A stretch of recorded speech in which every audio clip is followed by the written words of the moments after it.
بسم الله الرحمن الرحيم.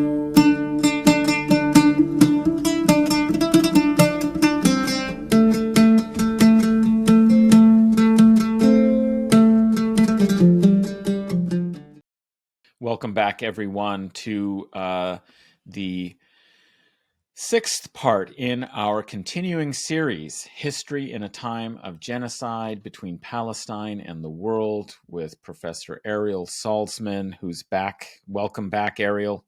Thank you.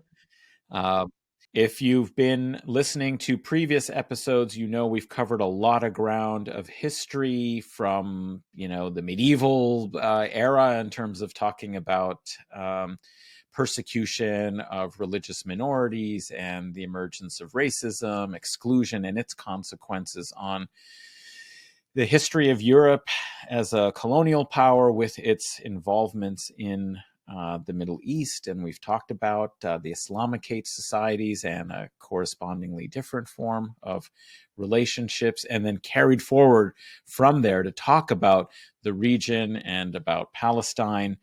Our last episode talked a lot about, as Dr. Salzman put it, the violence of peace. So there's war, but also peace, and both of them ended up being quite violent in terms of the suppression of Palestinians under occupation and so forth. And now we wanted to open it up again outside of the narrow territory and come back out, almost like it's a bit of an hourglass where we've gone wide and then come into close look at, this space and territory of Palestine and Israel. And now we want to widen that analysis again to look at it more geopolitically, more globally, and talk about, what has helped sustain this project through this period and through these histories. And to think of Zionism, or as Dr. Salzman has often characterized it as Jewish nationalism, as something like a Judeo-Christian project. And so we're going to talk today about the U.S., the Greater Israel Nexus, and also about what has opened up, especially in the course of resistance to this genocide, though it's, long been brewing as a kind of conflict between American Jews and Christian Zionists, as more and more Jewish people in the diaspora have critiques and don't, want genocide committed in their name. Why, the question is, why hasn't it stopped? If this is the Jewish state, why is it that, Jewish resistance to the, crimes of Israel has not had a real effect? Well, we'll be talking with Dr. Ariel Salzman to help us explain and understand the larger global picture here in this context. So, Ariel, thanks again for coming back. You've got a slide here that people will be seeing now with the title for this episode. And you tell us, for Christian Zionists, not only the second coming of Christ will be realized in Israel, so will God's covenant with Abraham, Genesis 15:18. To your descendants, I have given this land from the river of Egypt to the great river Euphrates. Tell us about this quote and the political project that seems to be, using this for an expansionist idea of Israel. In this approach, I'm really taking on John Mearsheimer and Stephen Walt's notion of the Israel lobby. I mean, I think there's a greater Israel lobby at this point. And it has three pillars. First are the settlers, the 10% of Jewish Israelis or less that are wagging the dog, and now are completely embedded in the Likud party. And there's a parallel, of course, with Christian evangelicals who are now, the backbone of the Republican Party. And then the military-industrial complex. And so it is not just that Israel, as we have seen it up till the 1970s, up till 73 or even 78, is the prime, agent in directing U.S. foreign policy in the region. It's a completely new, I think, configuration that was coming into being over the last 20, 30 years, and is now being realized and has completely bypassed the 2.5% of the American population that happens to be Jewish by descent, by religious inclination, by community participation, etc. I mean, that could not sustain a policy of this magnitude that is. Well, so quick question for you as part of the background. Perhaps not everybody is familiar with Mearsheimer and Walt's book on the Israel lobby that was published, I think, was it in the 2000s? I can't Yeah, remember I'll exactly have to when it look came it up. out, Yeah. but it was, it was these two eminent political scientists at the time. One, well, I think at the time, both were at the University of Chicago. One has Well, remained he's there, and the yeah, other, Mearsheimer's still there. yeah, and the other went to Harvard. And they published this book that was an analysis of the influence of Jewish lobbying efforts and institutions like AIPAC on the direction of U.S. foreign policy in the region. And their argument was that U.S. Was the U.S. political system was overly, influenced by the campaign donations and the allied political pressure that was mobilized and organized by these kinds of institutions on behalf of Israel, that that the U.S. foreign policy acted against its Its national own interests. national interest. Yes, Right, that's exactly. right, and that it distorted U.S. foreign policy from the rational basis on which it could be built of looking after its, geopolitical or economic interests in the region, and that instead it had tilted towards uncritical support of Israel in ways that were detrimental to the US, and that this was something that had to be examined and exposed and studied in order to restore US foreign policy to a, more cooperative or successful basis in the world. So they saw this as a problem.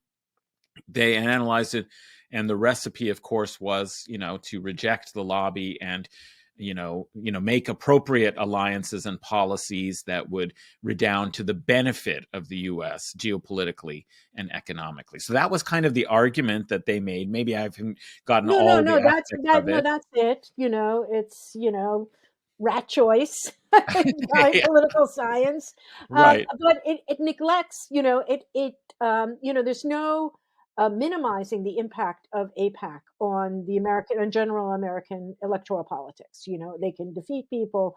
They throw money here and there, and it also should be noted that it's a 70-year-old. It's the paradigm, the model for a political lobby organization. It's a foreign lobby organization. It's pro-Israel, and it was created to basically whitewash Israelis' crimes, and to make sure that they didn't see wide circulation in the media and they wouldn't have repercussions in domestic and foreign policy. Policy toward Israel, but also, and but the problem is there are so many other interests now converging in pushing Jewish nationalism within Israel, Israeli nationalism, probably better said, yeah, in a wholly different direction, and larger region wide direction, that cannot be explained simply by the one lobby and its impact. And if you look at in terms of purely monetary terms, yes, they command a lot of money. There's a lot of money thrown at them. There, of course, money now can be dispersed in a variety of ways because there's no limits on it in the United States. So, the Adelsons can, give tons of money and Elon Musk to, one candidate, and it works all around. So that's not the end of the politics, the money influence in the U.S. system, and therefore directly influencing U.S. policy. But if you look at larger interest groups, in terms of actual economic clout, the military industrial complex, for example, that has a great investment in a state of perpetual war in which, sadly, Israel is one of the chief protagonists, especially within the region of manufacturing. And of course, Israel itself has become a major arms manufacturer and weapons sales state. And then on the other hand, an emerging, it was always there, it was a very strong force in Cold War politics, the evangelicals, Christian evangelicals, who have been also brought into this mix. And back to the quote, this Christian Zionist vision, which has become firmly anchored in a project not of 67 Israel, pre 67 Israel, not of 48 Israel, all of it, Palestine, all of it, but even larger. And we see that playing out on the map right now, whether it's in Lebanon, whether it's in Syria, and of course, Gaza, and even the frontier, the border with Gaza, with Egypt, which the Israelis have now commandeered.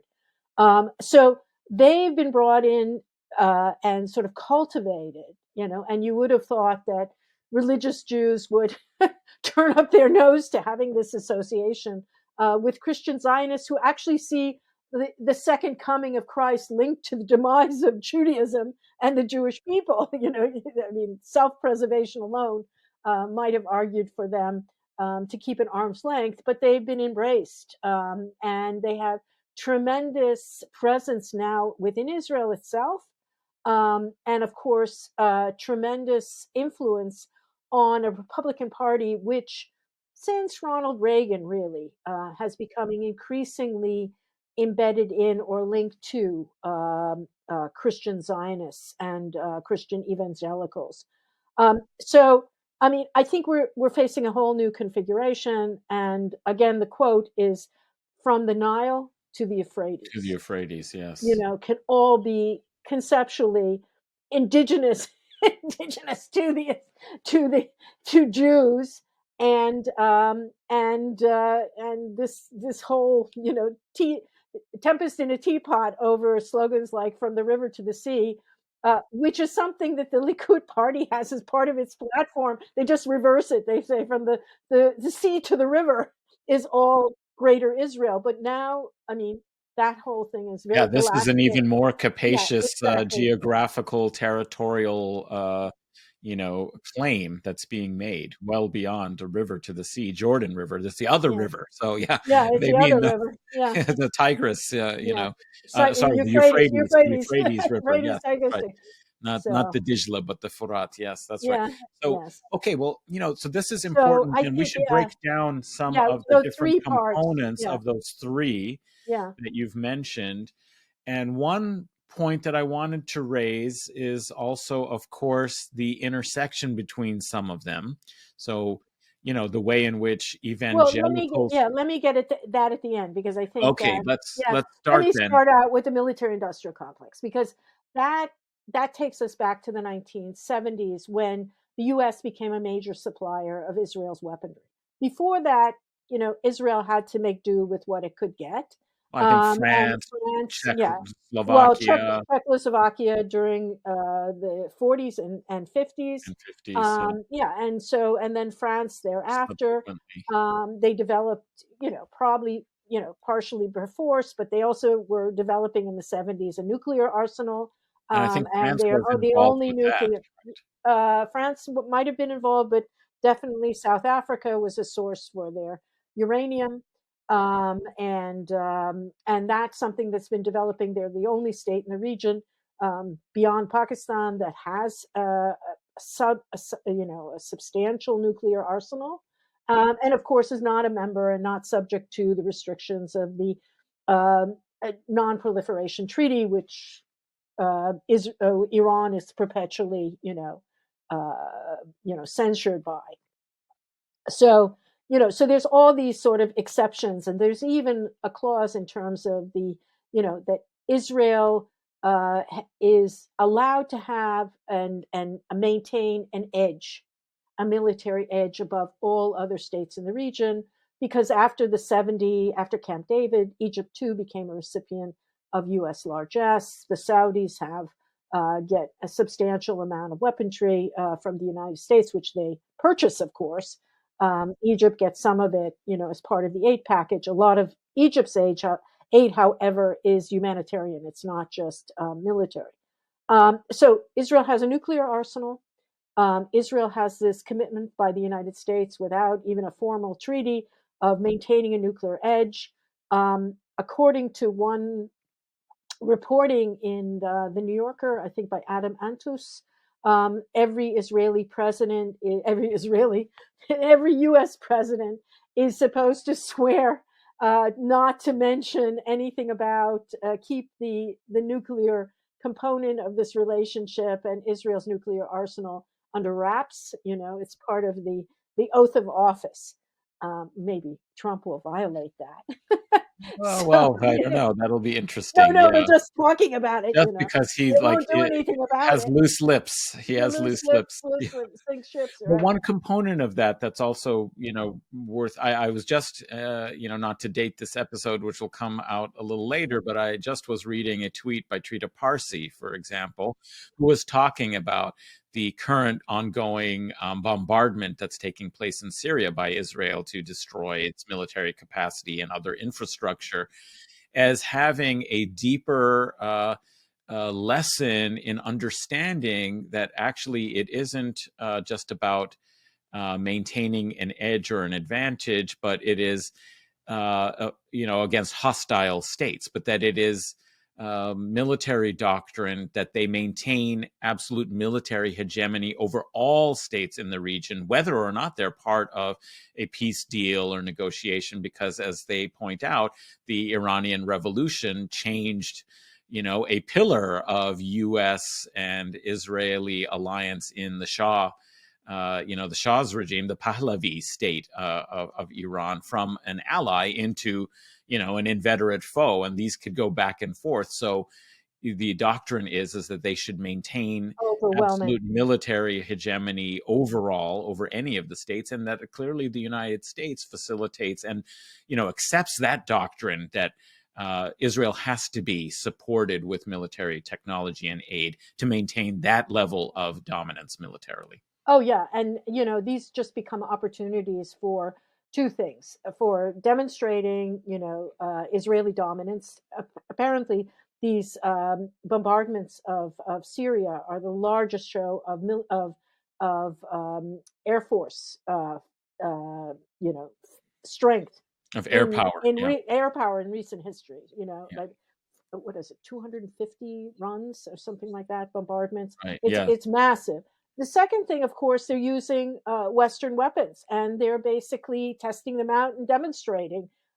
So it's not just Israel that's demonstrating its capacity, it's demonstrating it as a vassal state of the United States.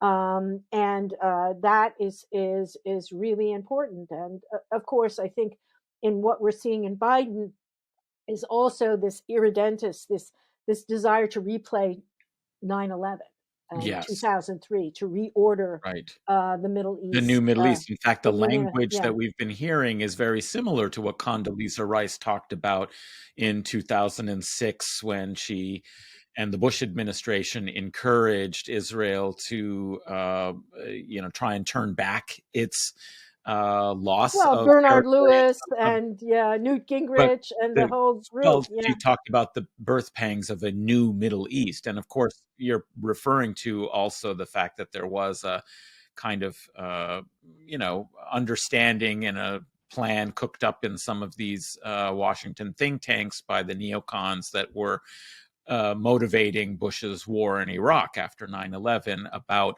ending states, as Donald Rumsfeld said, across the region. And they'd identified, according to Wesley Clark, who reported on this experience, who had been at that time NATO allied commander, that soon after 9/11 and the time after that, it was clear that they were supposed to invade Iraq, take out, Syria, Iran, Libya. There was like 7 states that were on the target list. And so The axis, that's yeah, right. of evil. Well, firstly, there was the axis of evil, but that included North Korea, just to make sure that, nobody thought that it was just an Islamophobic designation of Muslim, led states. But there was a list of 7. Oh uh, yeah, and the Sudan, Libya. Yeah. doctrine of preemptive war, and the legitimacy to undertake these, and again this myth of the domino, you remove Iraq and the whole region falls, into place. So yeah, but we forget that Biden was of that Of that mindset. He generation and is a mindset. no, Yeah. he is a neocon, Yes. and was part of that, project for a new American century, and maintaining U.S. dominance, well after the Cold War. That he was going to maintain a unipolar world in which the U.S. would be He in is a charge of. Scoop Jackson Democrat. Yeah, absolutely, Like, he's in absolutely. that wing of Yeah, the party. He was always on the Foreign Affairs Committee, and the one who was bellicose and favoring every, war that yeah, was military engagement, on the agenda. Yeah. including 2003. Yes. So, and the invasion of Iraq. So, yeah, all these things add up to, and Israel also is a garrison for the United States.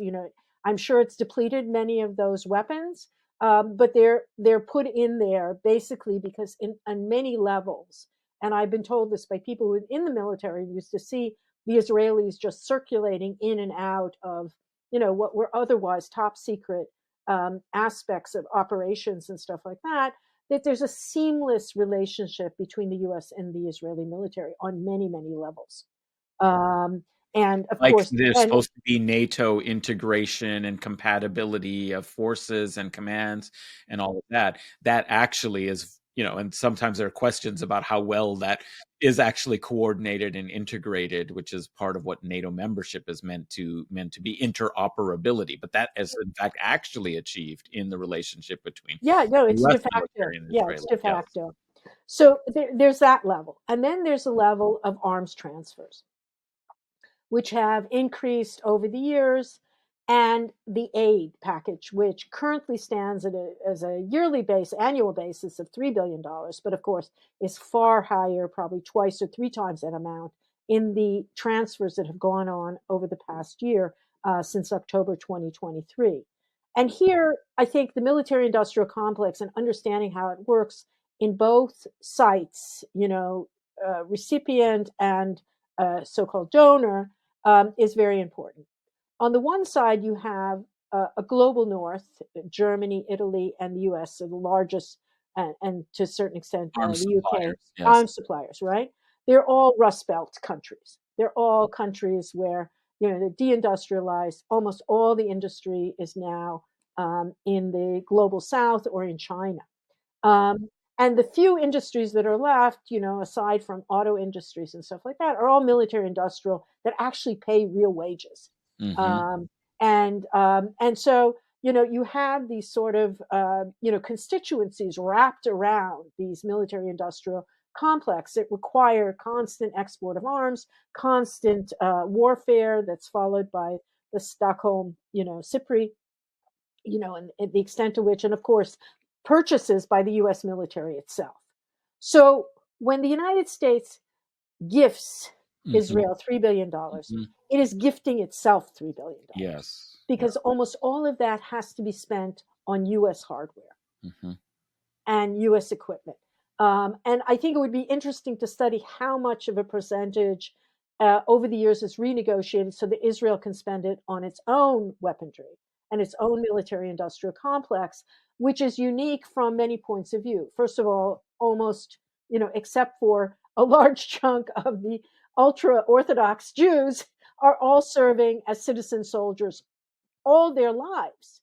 And they come back from, And occupation even that may duty, be the changing wars. soon. Yeah, yeah, and that might be, well, I don't know Yeah. how soon, but so they're serving in, war zones. They're serving in urban warfare. They're serving suppression, counterinsurgency, all these kind of experience, and with weapons.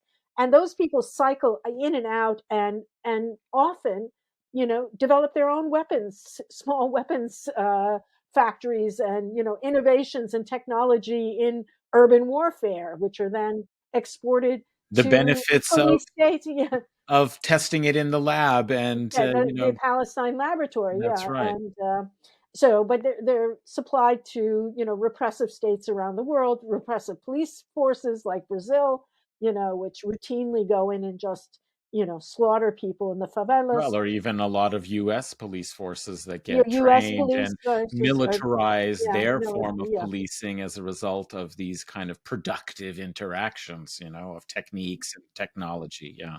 yeah. No, they organize training sessions on site and also in Israel. So you've got this nexus, this powerful economic um, interest in maintaining this flow, which is basically subventing U.S. Yeah, coming back and supporting U.S. industries and select communities, whether Northwest and Connecticut, all of these military Well, industrial they're factories. distributed in Yeah, almost every congressional district. There is some component of the military industrial complex because this is essentially government spending and it's pork. warfare.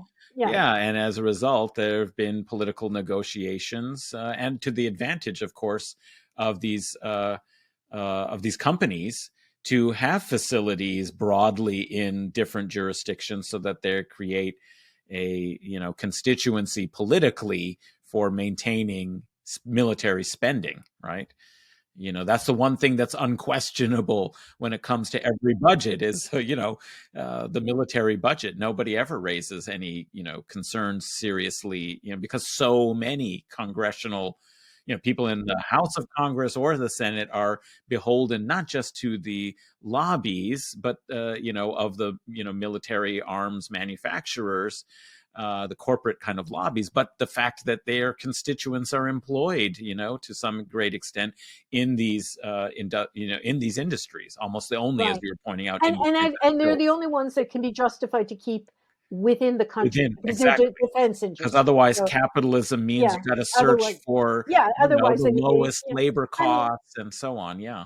right. I mean, there is a supply chain, and of course, I think Canada supplies parts. We know that, and there are all sorts of especially for aircraft and other things and other weapons. But yeah, this supply chain, but it's still also sort of glue that keeps all these states together. I remember very clearly, I don't know whether you do, when Reagan announced the Star Wars initiative. Oh yeah. Yeah. And it was routinely, SDI, you Strategic know, Defense yeah, Initiative. Yeah. it was, ridiculed by Yeah. people who said it's never going to work. It's never Yeah. going to work. But that didn't prevent No, every no. country in the EU from From having to clamoring. purchase. Exact. No, no, we want part of it. We Yeah. want to Right. share. Yeah. We want to have. So this is a tremendous force in gluing together the West and of course in linking it with Israel, which has the largest recipient on a yearly basis, and it is the largest cumulative recipient, especially from the 1970s onward. So that's, I think, the major pillar, and completely falls outside the purview of just seeing a specific lobby translate, as Mearsheimer and Walt translate into policy. I mean, there's something much deeper and more substantive here. Um, the second pillar of this greater Israel nexus is the rising power of the evangelicals within a specific party, not spread over two parties, but within the Republican Party itself. And and you can see, I mean, it's a substantial block that I think Pew and other organizations have studied. So white evangelicals constitute 13% of the US population, and they can be counted upon, this block, to vote in unison for um, for a party like that is on the forefront vanguard of the culture wars on gender and everything else, abortion, but also on Israel. Well, I would And say, yeah, one could argue that there's a little more variation when it comes to some of the culture war issues and rights to abortion and so on. I mean, people may depart on that point, but there's really absolute unanimity when it comes to this question of supporting Israel as almost a doctrine. It's like the Germans have this, Staatsräson, they Uh-huh. call it Yeah. that the security of Israel is the Staatsräson of Germany. I mean, it's something like that that also operates for these people, that is almost more important to them because they see it as some kind of extension of, the that Protestant kind of like inheritance of being the city on the hill and all of that. The saved community is this idea of the apocalyptic scenarios of the rapture and what they expect to be accomplished in salvation history by the ingathering of the Jews in Israel as the end, at part of Armageddon and end of times sort of Yeah. thinking. And You know? these pastors have tremendous audiences that range beyond, the explicit, like Hagee, like John Hagee, and they're anti-Semitic. Of course, They yeah, they augur, that's important. Hagee welcomed the Holocaust as a way to get the Jews out of Europe and into the Middle East. And he was denounced by some Jews, but then shows up on the podium, in the first demonstration after October 7th, in support of Israel. I mean, he's the featured speaker and all of that. So, there's this steady embrace of this group. They're in Israel itself. They're in Palestine. They have representation. They have their own consulate or an embassy there.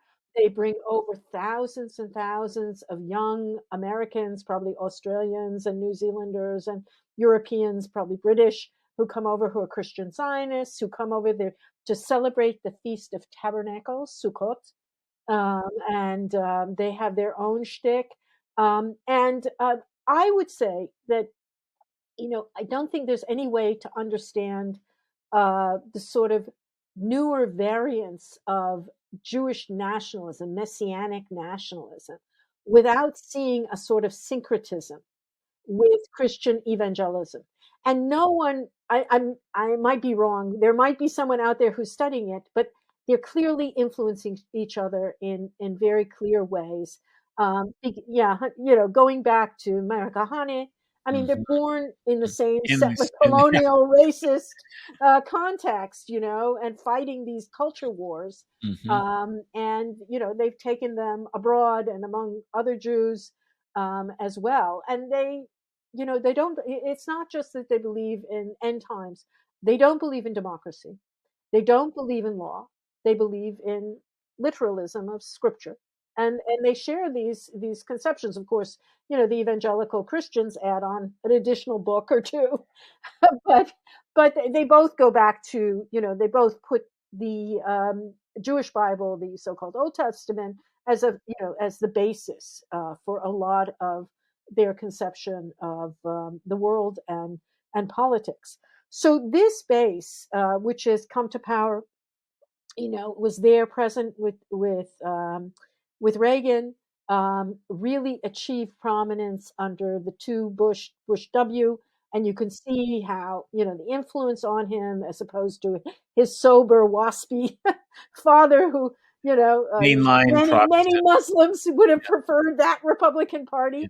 But and this marriage that happened between 2000 and 2008 between the evangelicals and the neocons, which is falling apart right now. Mhm, Trump has pulled mhm. it apart, Yeah. um, which doesn't mean there's Well, any I don't know hope. if they've been completely pulled apart. That's an interesting issue, but there's an uneasy, or, Yeah, there's not a yeah. The seamless The alliance. Cheneys are gone. That's right. Well, no, I mean, those people from the Bush era who are known are gone, but people with the similar neocon orientation and ideology are still being appointed in the Trump administration that's about to Well, come they'll into be power.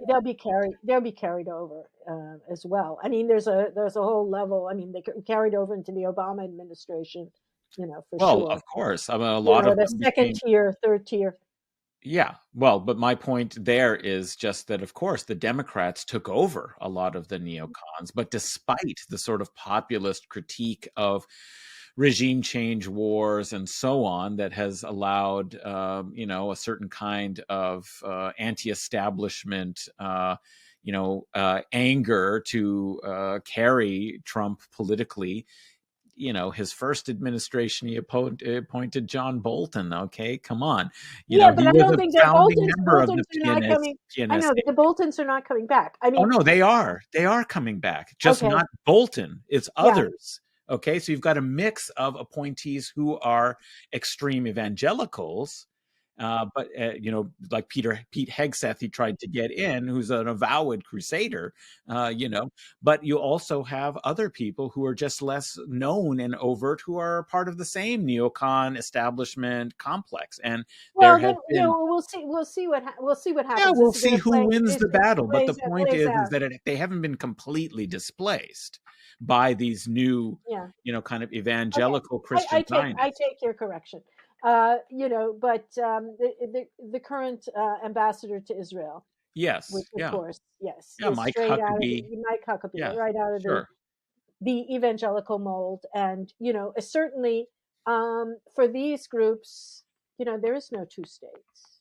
No, Doesn't no, exist. that's It's right. not even lip service. And the first Trump administration allowed the annexation of the Golan, and the West Bank is definitely on the chopping block as we speak. So that that has, I mean, completely, it should force us to rethink, the politics of Palestinian solidarity, and especially, what we mean. And this is part of my argument, what we mean by Zionism. And I do think that Zionism in its current form, or Jewish nationalist current form in Israel, is approaching fascism. And the war is proof of that. The majority of the Israelis who support it, even at the expense of the hostages who remain alive, um, and their utter intolerance of any even mention of the humanity of Palestinians, and it's just unbelievable. So much so that over 3,000 Israelis have issued an open call for outside intervention, because they realize that no change can come from within. So there's something that's, the peace, whatever peace movement that existed in the 1980s, is dead, and will probably never be revived. Many of those people have moved abroad. Israel has a population with the highest number of foreign passport holders, so that people are hedging their bets all the time. In fact, there are many who have come over since October 7th to Canada, many more times than the Palestinians who are actually supposed to be helped by these policies to bring in refugees from war and those who've been displaced and hurt by the war. So Israel is it's something, and Jewish nationalism is something else, that and I think that's where we run into a lot of problems in talking about this to other Jewish people, because the idea, and it might have been completely idealistic, that they had of Zionism earlier as being this liberal democracy that could accommodate 20% of its population being non-Jewish and still having full rights. It doesn't exist, and especially after the nation state law, there's no evidence of it at all, the left. And added to that is this new hybrid, 10% of the population, which is ever expanding on the West Bank, that is tied to this evangelical Christianity in the United States. So the third component is the settlers, and one is almost even speculating that the settlers may be joined by Christian Zionists, Mm-hmm. because truly they cannot. The settlements attract a certain percentage of people who are priced out of housing Right. in Jerusalem and Tel Aviv. It's very Because there are expensive. incentives, for Because there are purchasing. incentives, Yeah, the whole operation is subsidized. it is. The minister of construction now is a settler, is pro-settler. Minister of finance is pro-settler. The minister of national security, who has distributed arms in ever greater numbers to the settlers and turned a blind eye on hundreds of assaults on Palestinians' Taking place homes, of throughout the West displacement. Bank. Yeah. Yeah, burning cars, cutting down trees, pushing people out of their homes, displacing tens of Killing Bedouin their sheep, shepherds. everything. Yeah, Or taking them, everything's just seeing horrific. them. Yeah, pogroms. And all of this is being supported by, a chunk of, a sizable number in the current administration. And Likud, which was not a necessarily religiously inclined movement, in many ways parallel to the Republicans, has now um, marriage is in bed with the settlements fully, especially with Netanyahu's the prospect of him staying out of prison being linked to keeping in power and keeping that coalition going. So those are the three pillars that I think we have to deal with. We have to think about that are, on one hand, you know, uh, cementing this relationship between the United States, sustaining it economically, subventing, the kind of aid that the U.S. gives Israel is money that does not have to be spent by Israelis through Israeli taxes for their war, right? They might give their lives in, of course, far smaller numbers than the lives they take when they bomb people with 1,000 pound, 2,000 pound, 500 pound bombs and destroy entire city blocks. But nonetheless, there are consequences. I mean, people. There are economic consequences. People going to war repeatedly, being called up, losing their jobs or their businesses, etc. So we're more attenuated. But the whole settlement project is, can now be, the welfare state that used to define Israeli society, the kibbutzim, sort of the socialized production that used to define early Zionism. It's gone. The Well, welfare state if is, it exists, it's only in the settlements, right, where you get the exactly, the subsidies. welfare Yeah. state is the settlements.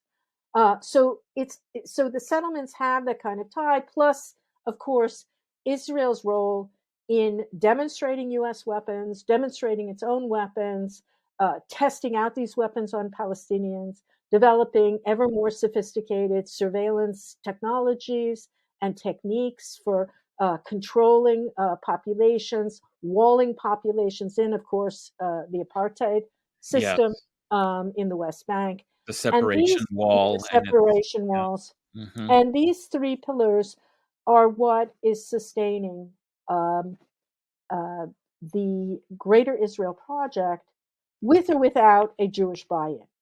And that's something that I think has even hastened this project, is the increasing disaffection and alienation of North American, especially where you have the largest communities in the United States, North American Jewish young people.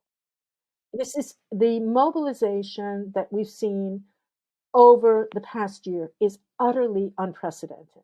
Of course, it began earlier, but compared to 30 years ago, 20 years ago, 40 years ago, it's just completely unprecedented. And polls show us that even a majority of Jewish youth are completely opposed to Israeli's policies.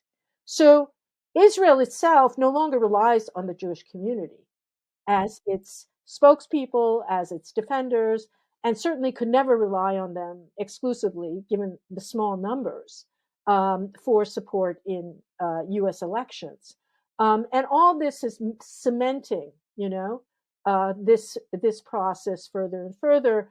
At the same time, the sort of partisans and the ideologues who are trying to corral the Jewish population and the non-Jewish population are using other tools um, to try to intimidate them, censor them, and eventually, I think what they want is to punish them, including all of us who are speaking about Palestinian history or speaking about Palestinian rights, and do not take the party line in effect.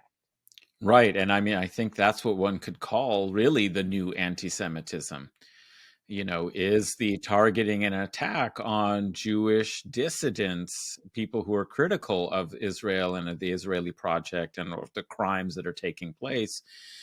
They are being targeted for real isolation, violence, and even in places like Germany, where there, was a conference. I mean, people may recall this. Ali Abu Nima, Yanis Varoufakis, and some others had been, and Ghassan Abu Sitta, rector of University of Glasgow. These people were at University in Glasgow. I think it was. Yeah, he was not given. He was Glasgow, not yeah. allowed to enter the country. Yeah, I wasn't allowed to enter the Nasha country. Gessen was denied, Yeah, awards. the same conference was organized essentially by German Jewish activists who were, rounded up, beaten, by these thuggish German police, and you have the specter of that, which has not undermined anybody's sense, right, that this is a return of anti-Semitism. Nobody is talked about it really in that kind of a context. But I think what you're pointing out is that since Israel is now a project that is so tied with other forms of Zionism, that it doesn't depend really on the support of Jews in the diaspora, that they are now a population that is at best unreliable to the project, but unnecessary. And therefore, when they are trying to make themselves politically relevant in critiquing the US support or Western government support, they are being targeted for violent suppression, along with, of course, all the other pro-Palestinian. And of course, this is emerging at the same time that one could really talk about something like anti-Palestinian racism, which is what emerges when Palestinians in the West, actually attempt to achieve political rights and critique the policies of their government supporting the project of Israel and the crimes and the genocide that's taking place there. So we have something like anti-Palestinian racism crystallizing and a new form of anti-Semitism that is emerging. And this is emerging not just because of this censorship of Jewish voices who are critical, but it's also because it's in alignment with the European and North American white supremacist right. Yes, that's the other point And that I wanted all these regimes that embrace the ethnic exclusivity and ethno-nationalism practiced by unabashedly, not just in a cloaked fashion, by Netanyahu's government. I wanted to ask you, Ariel, about that nexus of the three different components, something that I think is in addition to it, in addition to the Christian Zionist sort of theological, apocalyptic affiliation with extreme, ultra-religious nationalism, or it's basically two sides of it, as you have put it, Judeo-Christian Zionism. In addition to that, and the military-industrial complex and the settler communities, the European far right in particular has demonstrated that it is very closely allied to this ethno-nationalist project, and perhaps it does go back in some ways to the fascistic, desire to create pure ethno-national communities in Europe that caused a lot of the refugee crisis and situation and the anti-Semitism that created the conditions for Zionism itself. But that seems to be something that goes beyond just the particular nexus that you were identifying to a broader, even across the West. There's been absolute impunity for Israel and an unwillingness to call the genocide and to stop supporting Israel in the genocide, but a particular, even more close alliance with the far right. How do you see it, and Israel? How do you see that? I think we have to disaggregate, what's going on. I mean, I think there's many issues involved. I think overall, Islamophobia and anti-migration, Hmm. and the fact that Israel has shown itself to be controlling populations, creating, a surveillance system. Of course, you would have thought that its brand had taken a hit after Yeah, October 7th. According to Lowenstein, it hasn't at all, and sales have just skyrocketed in terms of its surveillance technologies, which are used all over. Um, so migration Islamophobia, that brings all these states together. Liberal, right, left, whatever. And Muslims are synonymous in the same way that Jews were synonymous with the unwanted migrant in the early part of the 20th century, late 19th century. Now it's Muslims become Muslim migrant, same notion. And of course, that forced migration is a result of horrific interventions by the United States, which produced millions and millions and millions of refugees over the last 25 years. So that I think we have to disaggregate that general. yeah, that's the broader like alliance of the West. And then there's very specific, I think, within Likud and its allies, a very specific politic of dismantling any kind of liberal notion of and democratic state. I think that's where they align very clearly. Destruction of multiculturalism, destruction of liberalism, of multi-party democracy, of Netanyahu. The day before October 6th, Israelis were out demonstrating in the streets. Why? Because of the judicial reform, which is what Orban put through, and it's what Erdogan put through, to basically undermine the checks and balances in what was otherwise liberal democratic institutions and governance. So there's a very specific type of alignment there. Um, and so I think you have to, and that's why they're welcoming the right. They're welcoming the right, and then of course gender politics, which Israelis somehow think they're immune to, as if even though they have these female heads, some of the most vociferous and violent settlers are actually they're led by women.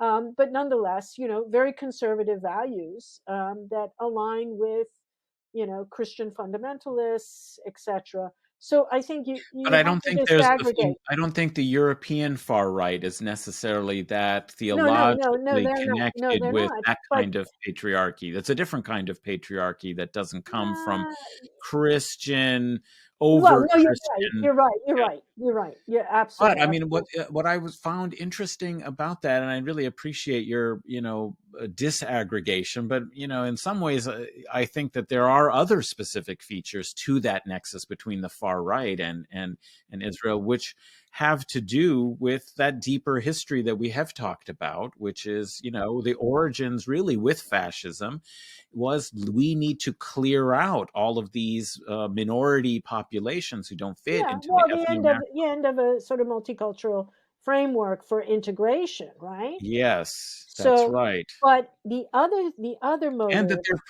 they're perfectly anti-Semitic. They may Yeah, be yeah, yeah, extreme yeah. Absolutely, anti-Semites, absolutely. but they support Not Israel incompatible. because That's it's not the incompatible. yeah, it's not incompatible. In fact, it might even be the fulfillment of at least, get them out of Europe. Well, Yeah. that's I think the final thing, the final bit that I think you know, that we have to consider is that the deliberate fostering of white supremacist, right wing, explicitly anti Semitic groups is also a way to make Jews um, to uproot Jewish communities. They did that in Iraq, right? And so this is a technique to make Jews, make them wary, make them fearful, and to establish a complete hegemony over the diaspora as well. Right now, the diaspora and Israel are approximately evenly divided. you In know, terms of numbers, in yes. terms of actual numbers. And, and if you've got this broader settler colonial project, you want an ingathering, and you also want to make those countries inhospitable to Jews. That's it. That's right. And as you know, they're certainly inhospitable to Jews who are critical of Israel, Yeah. but you Yeah. know, but the rising, the sort of alarm bells going off of rising anti-Semitism, which is detached from a broader trend, which is broad-based racism, fascism, et cetera, that's making all of these countries, including Canada, inhospitable to all minorities, not just Jews. But as long as you sort of corral it and say, it's specific to what's happening to Jews, and you fan the flames, That's right. you'll make it so that many people will feel they have no options but to And I think that emigrate. that is actually a policy, not just a kind Well, of it's been a continuous rhetorical. It's a policy. It's been continuous a policy, continuous. during this period, especially because there has been, as Israeli society moves increasingly into this warlike, fascistic, settler-dominated politics. A lot of the more secular, educated class, as we've been mentioning, have left. Because they've had opportunities to go to Spain or the Netherlands or the U.S. or Yeah, to get wherever German where they could passport, get, they're allowed to get or German even Germany passport. where they can get, Yeah, absolutely, they Canada, can get US, yeah. passports. That's right. So, as that, flight is taking place of out migration, there's a need to convince people and demonstrate that, in fact, actually, it is inhospitable, dangerous. There's anti-Semitism. Jews can't be safe anywhere except in Israel. Meanwhile, of course, Israel is, engaged in, warfare, where it has become, of course, a very unsafe place for everybody because there's a huge war taking place, and there's rampant violence and bombardment. But there is a nexus there between the project of demonstrating that it's necessary to have the Israeli state and to prevent Jews. And I see the example, and we talked about it on Guerrilla History, about the Amsterdam so-called riots and the way that was used to try and demonstrate to an Israeli audience, see, it's really terrible out there. You can't live out there. There's just roving bands of Arab and Muslim youth who will attack you. It's dangerous.